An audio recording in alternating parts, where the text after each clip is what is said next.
Olá, vamos ao capítulo 32?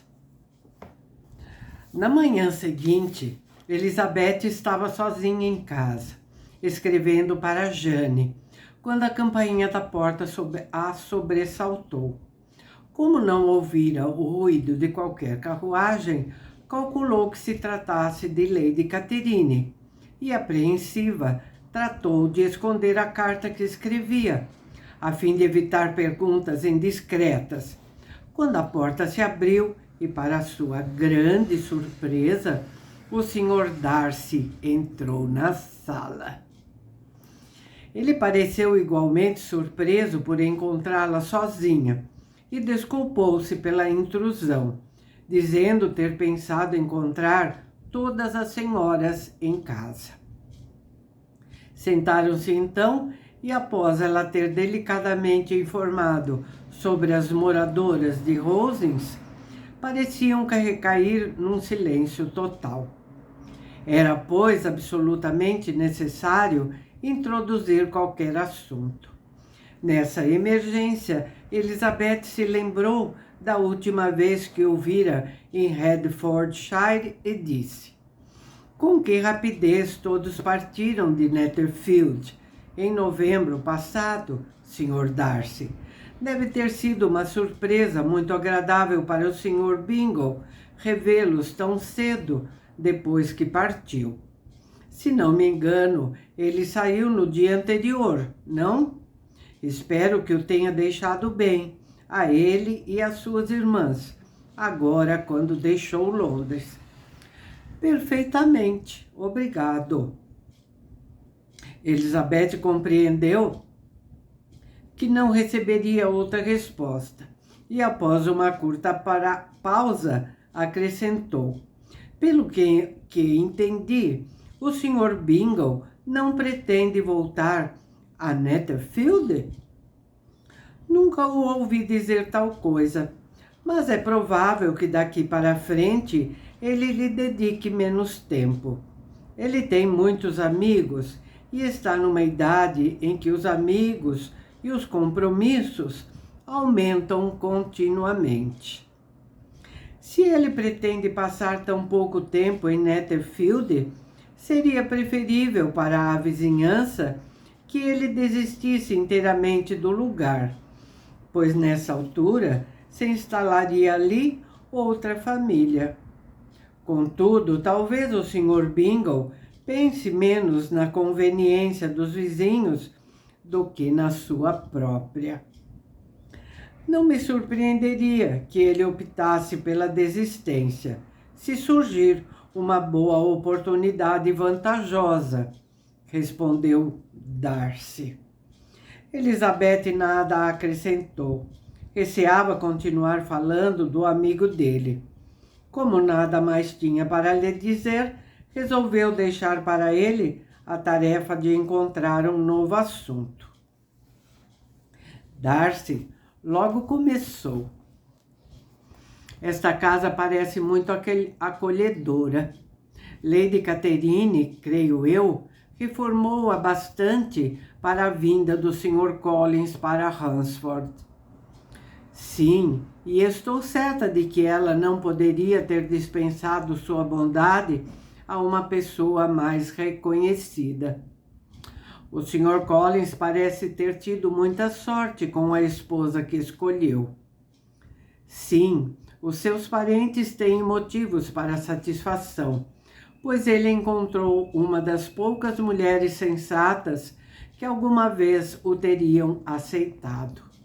Minha amiga é muito compreensiva e, embora não considere o seu casamento com o Sr. Collins um dos seus atos mais ajuizados, reconheço que ela parece feliz. Sob o ponto de vista da prudência, ela realizou o casamento ideal.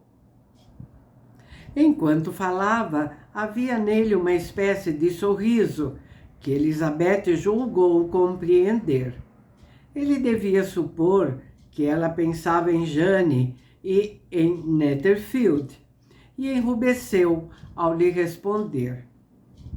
Não quis com isso dizer que uma mulher não deva morar um pouco longe da família. Depende de várias circunstâncias. Eu creio que a minha amiga só se consideraria perto da família se a distância fosse metade do que é. O Sr. Darcy aproximou um pouco a sua cadeira e disse: mas a senhorita não pode alimentar sentimento tão bairrista. Não poderá viver sempre em Longbourn. Elizabeth olhou-o surpresa. O Sr. Darcy parecia mudar de ideia. Recuou a cadeira, pegou num jornal que se encontrava em cima da mesa e disse num tom de voz mais frio: agrada-lhe Kent? Seguiu-se um curto diálogo sobre o condado que a chegada de Charlotte e de sua irmã interrompeu. A cena pareceu surpreendê-las. O Sr. Darcy contou sobre o engano que ocasionara a intrusão e, após ter permanecido sentado mais alguns minutos, num silêncio quase absoluto, foi-se embora. O que quererá dizer isto? Disse Charlotte após ele ter partido. Minha querida Elisa, ele deve estar apaixonado por você, ou nunca nos teria visitado tão sem cerimônia. Desculpa, entrou uma ligação aqui. Mas, quando Elizabeth contou do seu silêncio, a ideia pareceu menos plausível. Após várias conjecturas, elas concluíram que a visita se devia apenas à dificuldade de encontrar qualquer outra coisa com que se ocupar, o que não era de estranhar para a época do ano. Todos os desportos ao ar livre estavam fora de questão. Dentro de casa havia Lady Catherine, livros e uma mesa de bilhar, o que nunca entreteria um homem por muito tempo. Os dois primos se sentiam tentados a percorrer aquela distância quase todas as manhãs. Chegavam a horas variadas, por vezes juntos, outras vezes separados, e de vez em quando acompanhados pela tia. Tornava-se evidente a todos que o coronel Fitzwilliam vinha porque se sentia bem na companhia dos moradores de Hunsford. Fato esse que por si só abonava em seu favor. E a satisfação que Elizabeth experimentava ao vê-lo. Lembrava-lhe o seu antigo favorito, George Wickham. Se comparasse, via que havia menos doçura cativante nas maneiras do coronel Fitzwilliam, mas ele era mais bem formado. Mas por que o Sr. Darcy viria com tanta frequência era mais difícil de compreender.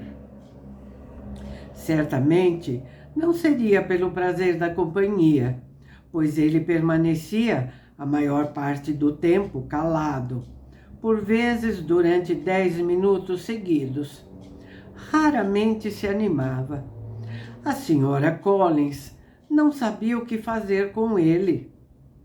O coronel Fitzwilliam costumava troçar do ar sombrio do primo, o que indicava que numa situação normal ele não se comportaria assim.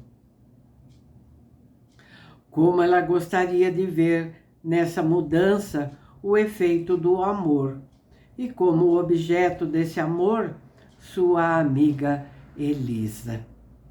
Charlotte dispôs-se seriamente a procurar a causa. Observava-o sempre que o encontrava em Rosings, ou quando ele visitava Hunsford, mas sem grande sucesso. Ele olhava bastante para sua amiga, mas era duvidosa a expressão daquele olhar.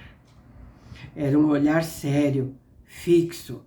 Mas Charlotte não estava certa de que se tratasse de um olhar admirativo.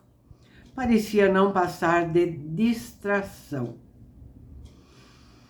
Algumas vezes insinuara a Elizabeth a possibilidade de o Sr. Darcy estar interessado nela, mas ela sempre ria de tal ideia.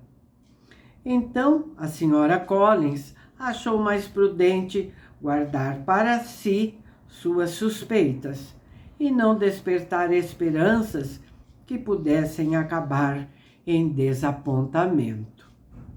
Na sua opinião, toda a relutância da amiga se acabaria quando o supusesse em seu poder. Nos planos que arquitetava para Elizabeth, por vezes imaginava-a se casando com o coronel Fitzwilliam. Ele era, sem comparação, o mais atraente. Admirava-a, sem dúvida, e a sua situação na vida era de destaque.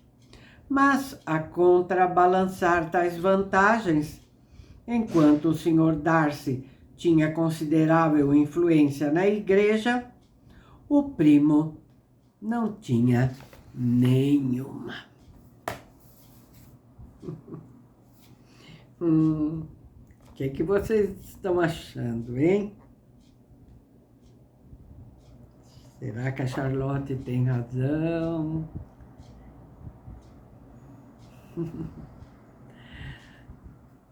Quem sabe, não?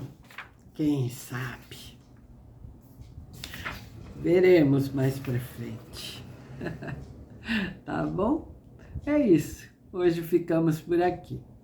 Agradeço a sua companhia, agradeço o seu like, seu comentário, sua divulgação. Agradeço por tudo, tá? E espero você amanhã ou no próximo vídeo, se assim Deus o permitir.